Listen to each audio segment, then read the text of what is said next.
মারামারি কোপাকুপি আছে না নাই? হাজার হাজার মানুষকে আমরা মেরে ফেলি, দ্বিধাবোধ করি না।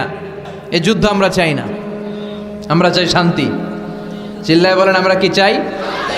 আমরা যুদ্ধ চাই। কেমন করে এরা সুযোগ পায়? আমরা একটা তাফসির মাহফিলের অনুমতি নিতে পারি না। আমরা হকের কথা বলি বিদায় আমাদের মাহফিলে 144 হয়ে যায়। গানের মাহফিলের সমস্যা নাই, গানের কনসার্টের সমস্যা নাই, নাচানাচিতে সমস্যা নাই, কিন্তু কোরআনের কথা বললে এক শ্রেণীর লোকের মধ্যে চুলকানি আছে না নাই? বিষ্ণু বলেছেন কাসরাতুল হারাজ, কাসরাতুল হারাজ, কিয়ামতের আগে হারাজ বেড়ে যাবে। কি বেড়ে যাবে? হ্যাঁ, কে কে কে? মারামারি কোপাকুপি আছে না নাই?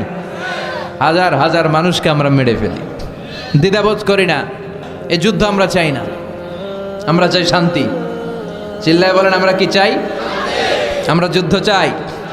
যুদ্ধ নয় আরে যুদ্ধ নয়, নয় আর কোন তাজালা, সেই পৃথিবী আমাদের সকল মানুষের হোক নিরাপদ আবাস। সেই পৃথিবী আমাদের সকল মানুষের হোক নিরাপদ আবাস। We don't want to see any war in the whole world. We don't want to see any war in the whole world. যুদ্ধ নয় আর যুদ্ধ নয়, নয় আর কোন তাজালাশ, এই পৃথিবী আমাদের সকল মানুষের হোক নিরাপদ আবাস। এই পৃথিবী আমাদের সকল মানুষের হোক নিরাপদ আবাস। We don't want to see any war in the whole world.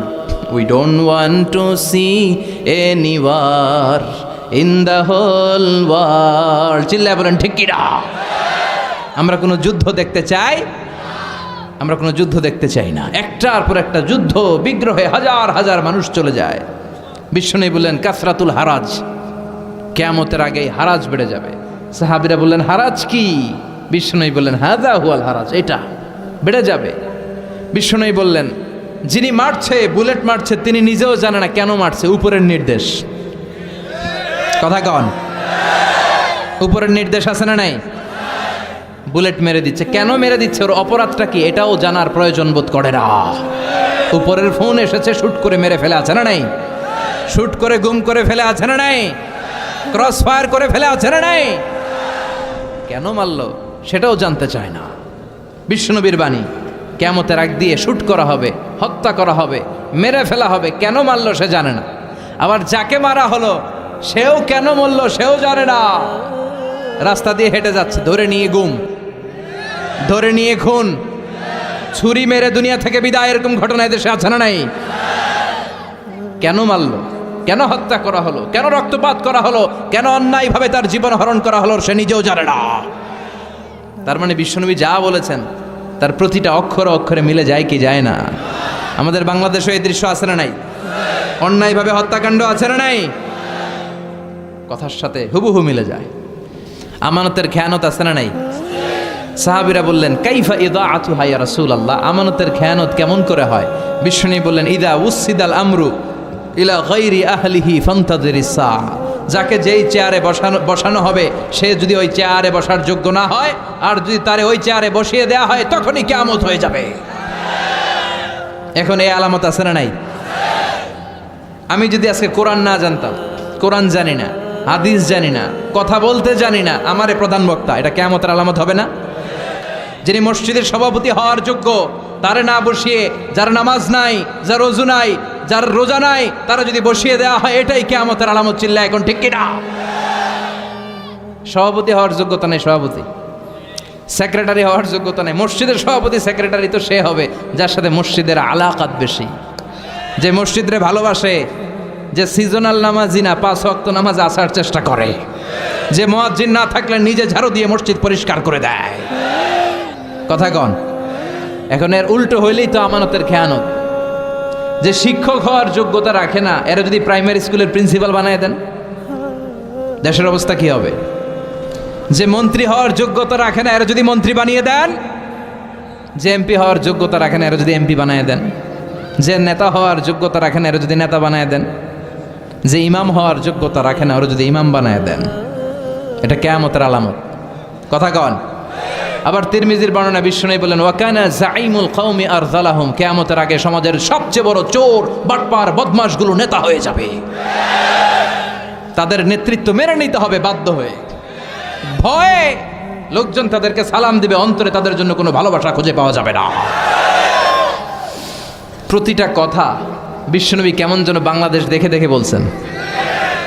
চিল্লা এখন ঠিক কিনা?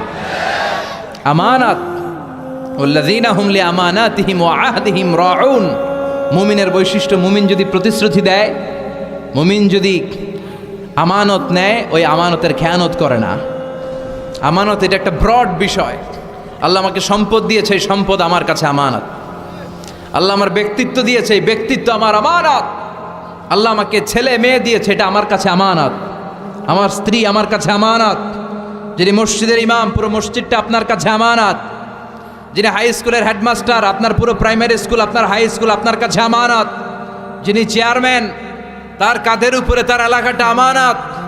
যিনি মেম্বার অব দ্য পার্লামেন্ট, পুরো নির্বাচনী এলাকাটা তার কাছে আমানত। যিনি প্রধানমন্ত্রী, পুরো দেশটা তার কাঁধের উপরে আমানত। যার দায়িত্ব যত বড়, তার আমানতও। আমানতের খেয়ানত করে, এটা মুনাফিকের লক্ষণ। কথা বলেন। বিশ্বনবী বললেন, একটার পর একটা আমানতের খেয়ানত হতে থাকবে সমাজে। আমরা জাহান্নামের দ্বার গোড়ায় চলে এসেছি, কিয়ামতের দ্বার প্রান্তে চলে এসেছি। একটার পর একটা আমানতের খেয়ানত আছে না নাই? এই জন্য আমাদের যার কাঁধে যে আমানত আছে, ওই আমানত আমরা রক্ষা করতে হবে। চিল্লা এখন ঠিক কিনা? আমানতের খেয়ানত মুমিন কখনো হতে দিতে পারে। তার মানে আমানতের এই খেয়ানত সমাজে আছে না নাই? সব জায়গায় আমানতের খেয়ানত। আল্লাহ আমরা যেন আমিন হতে পারি। বিশ্বনবী ছিলেন আস-সাদিক আল আমিন, সত্যবাদী, আমানতদার। বিশ্বনবীর এই দুইটা যদি কারো হৃদয়ে থাকে, তার নেতৃত্ব ছিনিয়ে নেওয়ার মতো দুঃসাহস কারো হতে পারে না।